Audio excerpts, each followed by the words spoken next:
Suddenly, in the middle of a quiet Sunday afternoon, with country music echoing out the open doors of a dusty roadside bar, a massive leather-jacketed biker stood up, knocked over his half-empty beer, and without warning, shoved an 84-year-old man wearing a worn Vietnam vet cap so hard he fell back against the jukebox with a sickening crack, his cane clattering to the floor, shocking everyone into silence as a waitress screamed, and two pool players froze mid-game.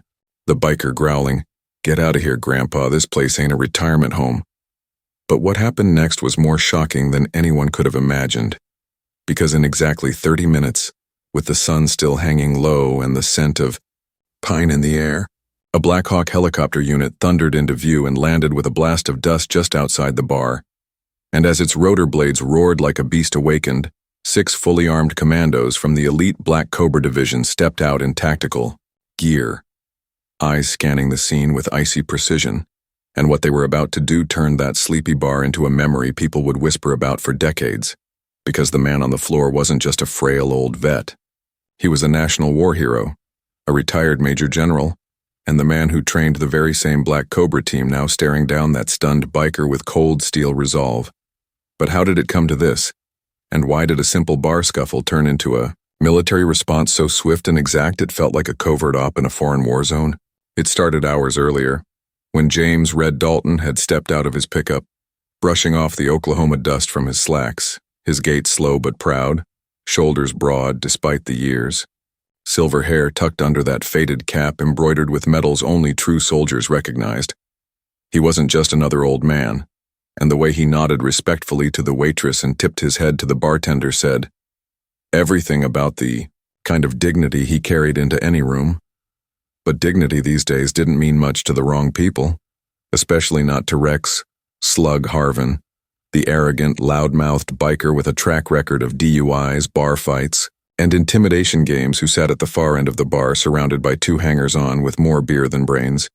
And the moment Red walked in and sat 2 stools down, Rex snorted, made some disrespectful joke about geriatrics, and started, puffing himself up for an audience that never asked for a show. But Red had been in 3 wars and countless jungle ambushes, and he knew better than to give fire to small men with loud voices, so he just sipped his soda, listened to the old Hank Williams track, and stared at the reflection in the mirror behind the bar, watching Rex with calm patience until Rex shoved him, thinking he'd fold like paper. But Red hit the ground like a boulder, not flailing, just hurt. And when he looked up, the flicker in his eye wasn't fear, it was calculation. And no one noticed him press a small button on the underside of his watch, a relic from his covert days but still connected to a private tactical satellite relay.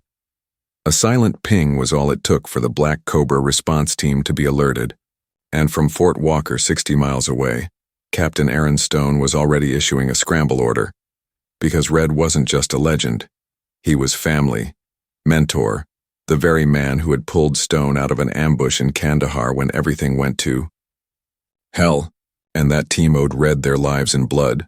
So when they heard the ping, there was no hesitation, no paperwork, just boots on the ground and rotor blades cutting through the summer heat as they closed in fast.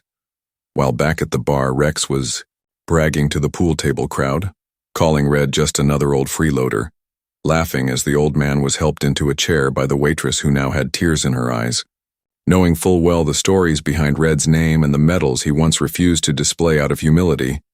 But outside, engines rumbled, dust kicked up, and patrons rushed to the windows as the Black Hawk descended like a hammer of judgment, and when those 6 commandos in full gear stepped inside, the bar went dead silent, even the jukebox shutting down mid-song as if it knew something divine had entered, and Captain Stone, helmet off, eyes burning with focused fury, marched up to Rex and said one cold line that made everyone's blood run cold. "On your knees. You touched the wrong man." Rex scoffed, flexed his arms, tried to bark back some threat, but he didn't make it halfway through the first word before Stone's boot met his chest, sending him sprawling to the floor with a grunt, and in less than 10 seconds, he was zip-tied, disarmed, and silenced, the Black Cobras moving like ghosts, scanning for threats, protecting Red as if he were the president himself, and that was the moment when the crowd began whispering the truth. This wasn't just a bar brawl anymore. This was a reckoning. A reminder that respect is earned, but disrespect comes with consequences. And as Red stood up slowly, brushing off his slacks, he looked Rex in the eye and said something that chilled even the commandos.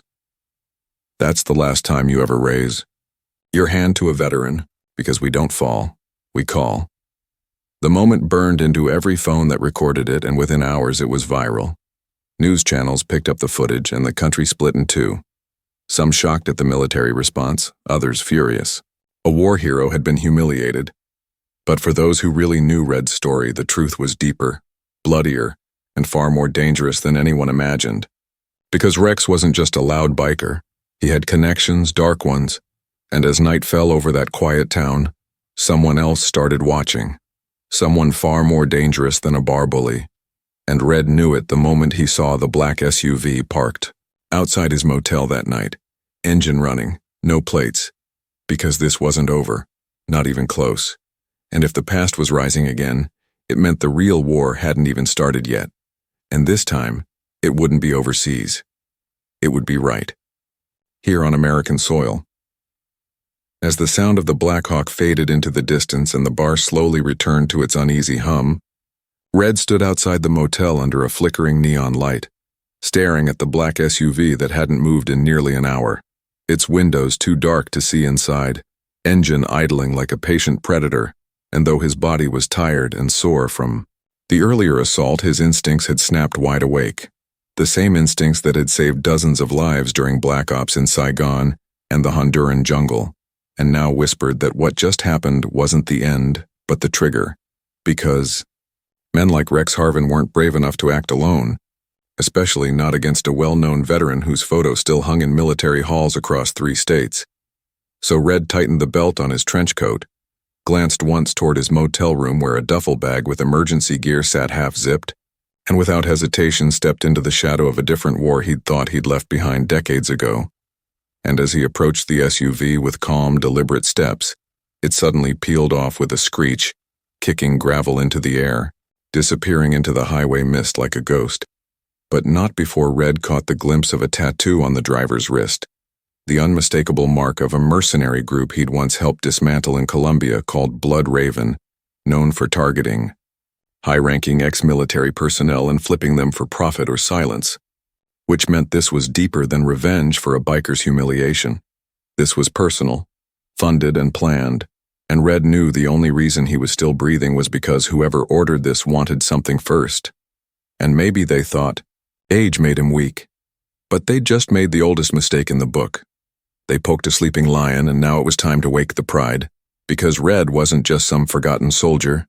He was connected, and within the hour, he was back, in his room, flipping open a satellite-secured tablet and sending out a ping to an encrypted channel, known only to veterans from Ghost Protocol Delta, a silent community of retired special forces who owed their survival to Red's leadership over decades of war, and within 10 minutes, messages began lighting up the screen.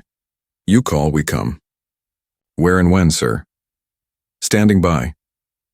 It wasn't just loyalty. It was family. And when Red told them what happened, including the Blood Raven mark and the biker's suspicious escalation, his former brothers-in-arms confirmed what he feared. This wasn't random. Someone had placed a bounty on his head. And with that bounty came a wave of mercenaries skilled in manipulation, assassination, and destruction. And the bar fight had merely been a test, a probe, to see if Red was still sharp, if the old man still had teeth. But what they failed to understand was that Red never lost them. He just kept them hidden behind the weathered smile of a grandfather. And now the mask was off and the game had changed. So he reached into the back of his closet, opened a locked case he hadn't touched in 12 years, and pulled out a matte black custom Sig Sauer, a gift from a president, etched with the words, "Peace through power," and packed his bag with burner phones, tactical maps, and a weathered notebook full of old debts and old friends, because Red wasn't going to wait for the enemy to strike again. He was going to take the fight to them. And as the sun began to rise, casting a golden haze over the motel parking lot, a convoy of blacked-out SUVs pulled in, each one driven by a different shadow from Red's past, men with grizzled faces, calloused hands, and loyalty forged in the fires of war. There was Mike Eagle Sanderson, sniper legend from Fallujah, Tito Steele Ramirez, close quarters combat instructor and tech specialist, and Alicia Valkyrie Cho, the only person Red ever trusted to cover his blind spots, each of them stepping out like warriors, awakened from deep slumber, each ready to defend the man who once pulled them from the jaws of death. And as they embraced without words, eyes locked in silent understanding, a plan was already forming, because they weren't just here for support. They were here for war, and Red, calm but burning with resolve, laid out the intel. Blood Raven had resurfaced, possibly working with domestic radicals, and using bar brawls and public humiliation to trigger violence and weaken military reputations, especially those of decorated veterans who still held influence. And the biker, he was the bait, a low-level puppet sent to provoke and record, hoping Red would react violently and trigger legal backlash. But thanks to the intervention of the Black Cobras, that plan had failed, and now the puppet masters were moving faster, sloppier and more dangerously, and Red had just one objective: expose and destroy them before they reached someone else. Because if they were targeting him, others were already in danger, especially younger vets returning home, vulnerable to manipulation. So the team packed up, set a perimeter, and within hours were tracking digital footprints, uncovering shell companies funding Rex Harvin's bar tab, biker gang communication logs linking him to an ex-merc named Rocco Gates, another name from Red's classified past, a sadistic interrogator last seen in Somalia before vanishing into the private sector, and now reportedly operating out of a compound just across the state line near the oil fields. And that's where they headed, disguised as a road crew, with Red sitting behind the wheel of an old Dodge Charger, radio tuned to static, mind sharp, heart steady, knowing full well this wasn't about settling a bar fight. This was about cutting off the head of a snake before it grew more fangs.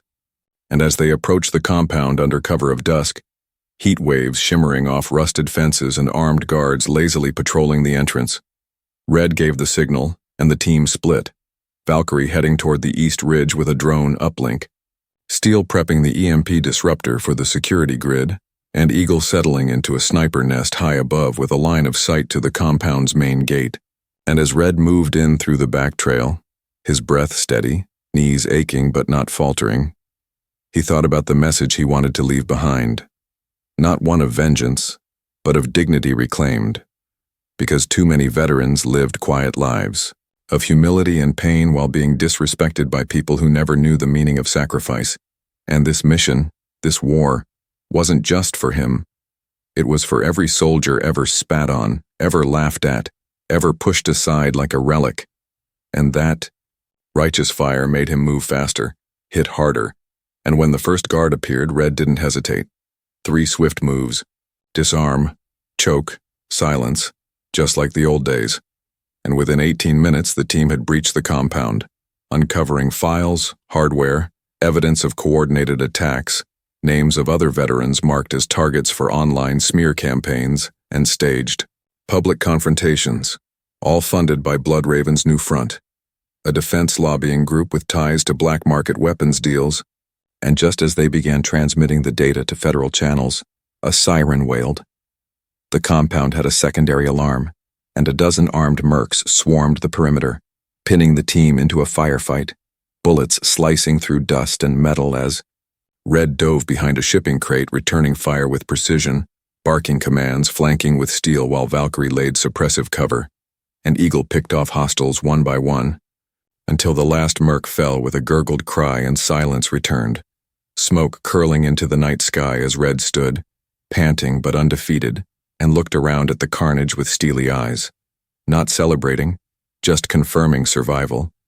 And as they exfiltrated through the woods, alarms still echoing behind them, Red knew the mission was just beginning because Rocco Gates hadn't been there, but his trail was fresh, his laptop retrieved, and one final file revealed something chilling: a scheduled attack in 3 days, targeting a veteran memorial event in downtown Tulsa, and on the list of public attendees, several wounded war heroes, elderly, unarmed, expecting only speeches and honor, not bullets and blood. And Red stared at the screen, fists tightening, voice calm but electric as he said, "Then we go to Tulsa and we end this." And as they drove into the night, headlights slicing through darkness, hearts steeled by purpose, the story of the biker, the shove, and the Black Hawk was already fading into legend. But the war it triggered had only just begun. The night rolled over the Oklahoma highway like a cold steel wave as Red sat in the back seat of the armored SUV, eyes fixed on the screen in front of him, the glow from Rocco Gates' decrypted laptop casting harsh lines across his weathered face. And though his body bore the bruises of recent combat, his mind was sharp, sharper than it had been in years. Because the name on the target list for the Tulsa attack hit him harder than any bullet ever had.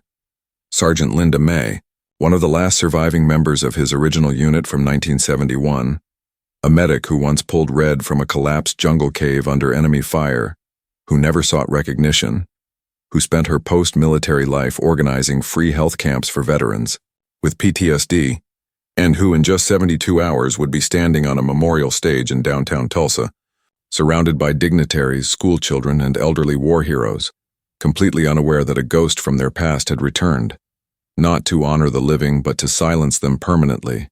And as the realization sunk in, Red's hands balled into fists against the seat, and he muttered under his breath, "They really don't know who they're messing with." And beside him, Valkyrie caught the tone and nodded, because in all their years together, she'd seen Red mad, cold, tactical.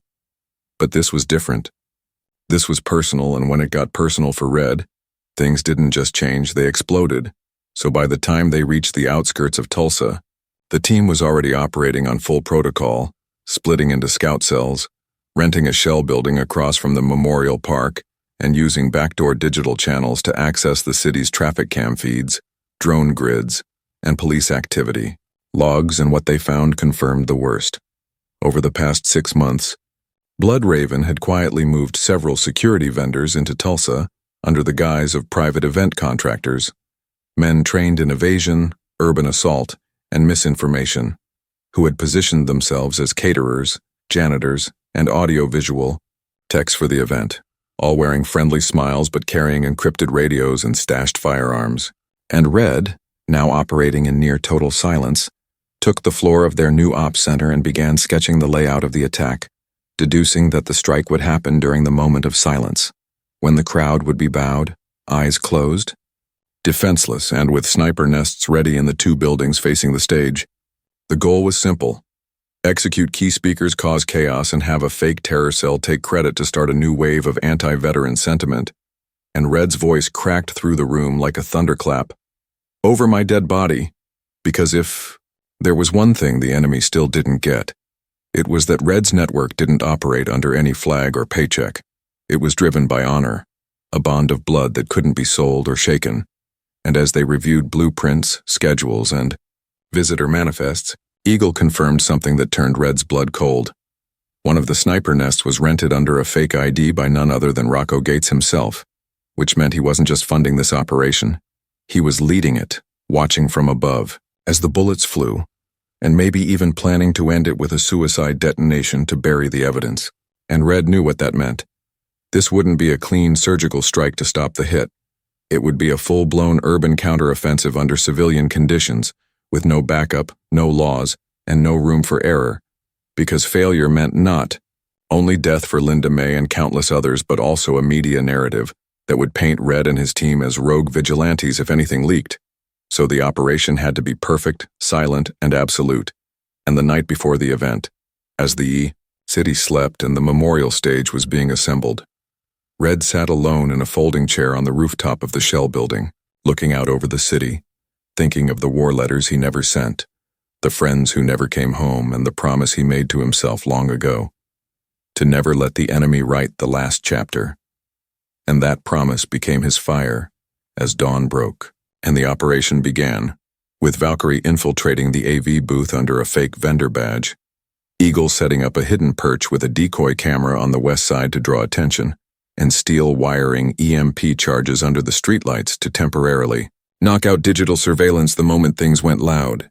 And Red, dressed in a maintenance uniform, made his way through the crowd like a ghost, nodding politely at the attendees, even sharing a quiet moment with Linda May, who didn't recognize him until she saw the scar under his left ear, the one she sewed shut under candlelight in a Cambodian jungle. And when her hand trembled and her eyes welled up, Red just smiled and said, "Stay behind the podium when the music starts," and walked away before she could ask why, because there wasn't time for goodbyes, only action. And at precisely 11:58 a.m., just 2 minutes before the silence, Steele whispered into the comms, "Targets nesting, confirming 6 hostiles. Rocco in East Tower." And Red replied with 2 words, "Execute protocol." And in the blink of an eye, Valkyrie looped the AV feed into a pre-recorded speech. Eagle fired a silent round into the first sniper's scope, blinding him permanently, and, Steele unleashed the EMP, cutting power to all nearby security systems just as Red kicked through the door of the East Tower, charging up the stairs like a man half his age, cig in hand, boots echoing like war drums. And when he reached the top, Rocco was waiting.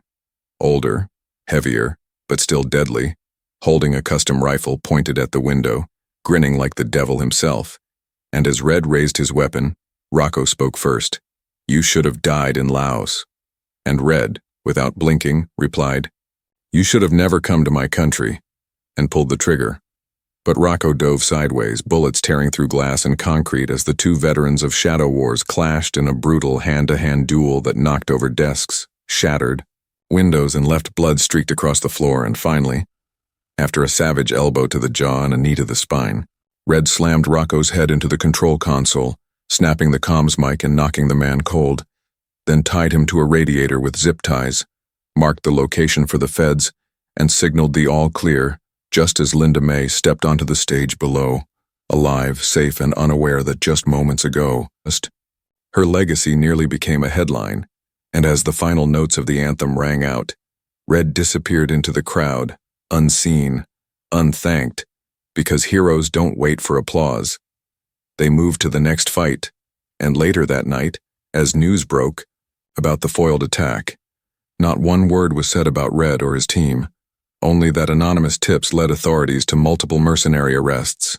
And though the world would never know what truly happened, every veteran in the city seemed to stand a little taller that week, and Red, sitting with Valkyrie, Steele, and Eagle around a motel coffee table, sipping lukewarm coffee, finally allowed himself a smile, but it didn't last.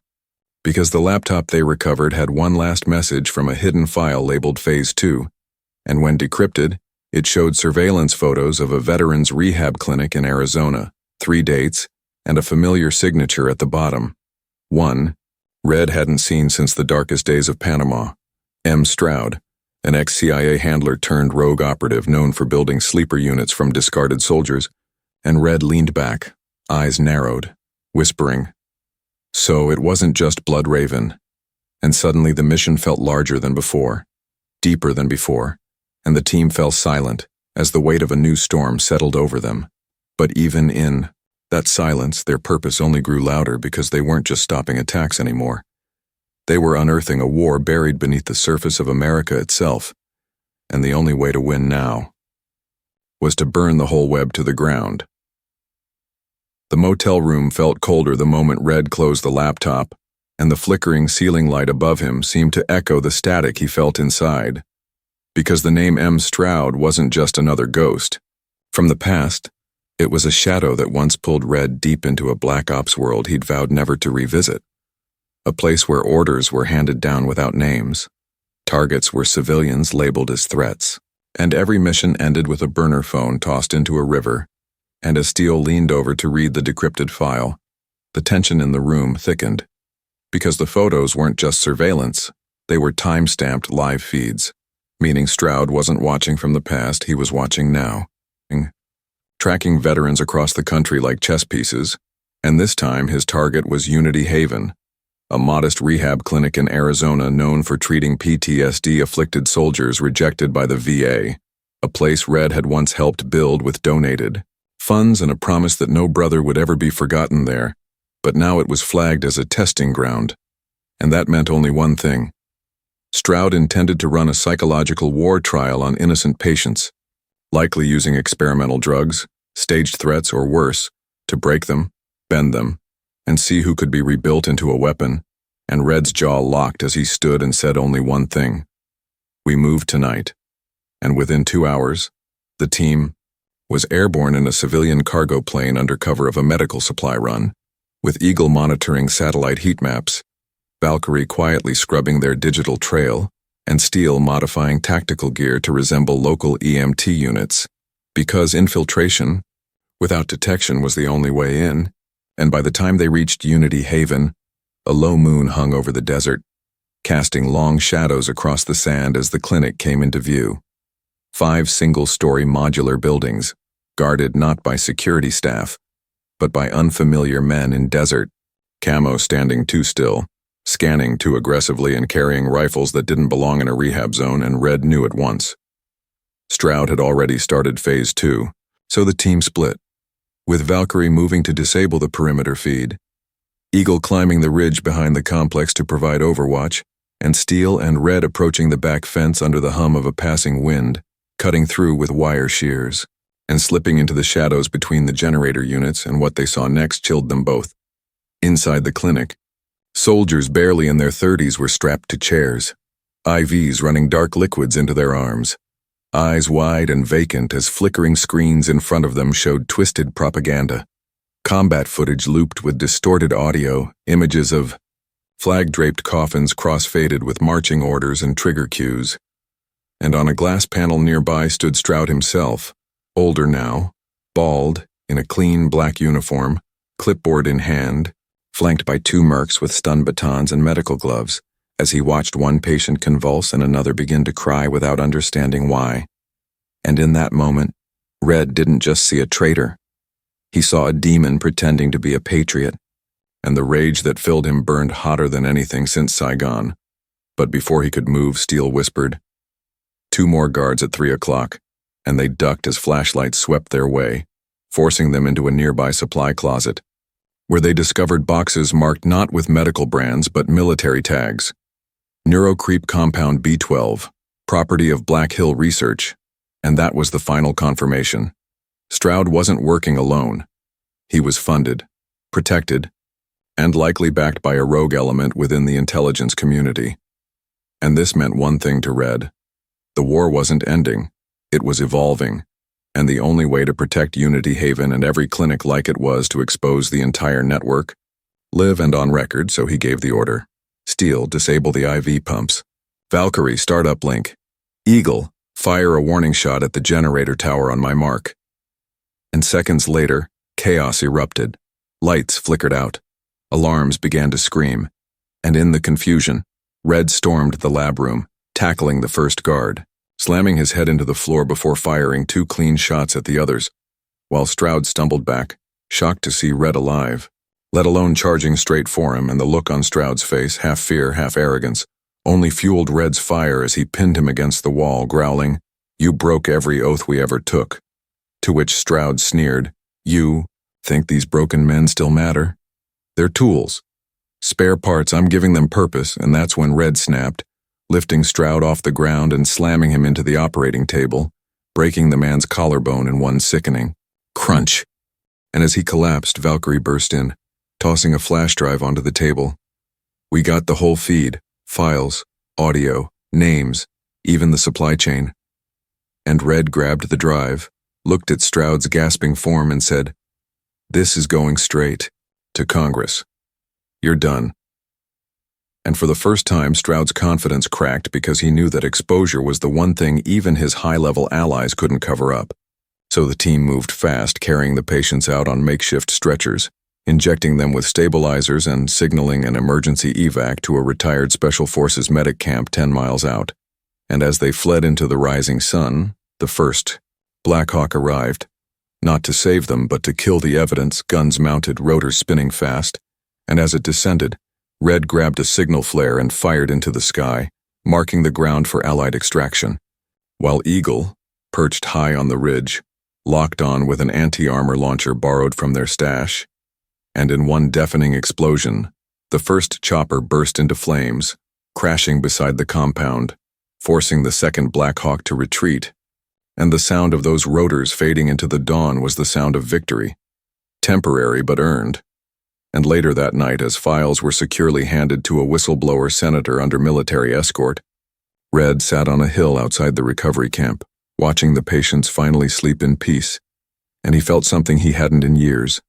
Not pride, but relief, like the weight of years finally lifting, and Valkyrie sat beside him asking, "What now?"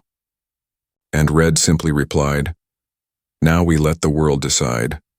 Because the footage they'd captured, once aired, would blow open the deepest, darkest corners of the intelligence war machine, and for every comment online that said, "Heroes don't exist," this video would be proof that sometimes the quietest old man at the bar is the loudest weapon in the room. And in the days that followed, as the media erupted and congressional hearings began, the bar where it all started, the Rusted Anchor, became a local legend, visited by bikers, veterans, families, and tourists, all leaving patches and challenge coins on the old table where Red first fell, and the bartender kept a sign above it that read, "Respect every soul. You don't know who they were before." And even the biker who started it all, now free on bail, returned one night, walking with a limp, silently leaving a note under a shot glass that said, "To the old man, I was wrong. I'm sorry," and walked out without a word. And in the end, that's what mattered most. Not the medals, not the headlines, but the reminder that one act of disrespect had lit a fire so massive it exposed an empire and gave voice to hundreds who'd been forgotten. And for those watching the story unfold, whether young or old, soldier or civilian, the message was crystal clear. When you see someone disrespected for their scars, stand up, because silence is betrayal. And if you ever find yourself in that moment, choose courage over comfort, because even one voice, when backed by purpose, can move mountains. And as the screen fades to black, Red's final voiceover echoes, "Don't wait for backup. Be the reason someone is still standing tomorrow." And with that, the story doesn't just end, it becomes a legacy.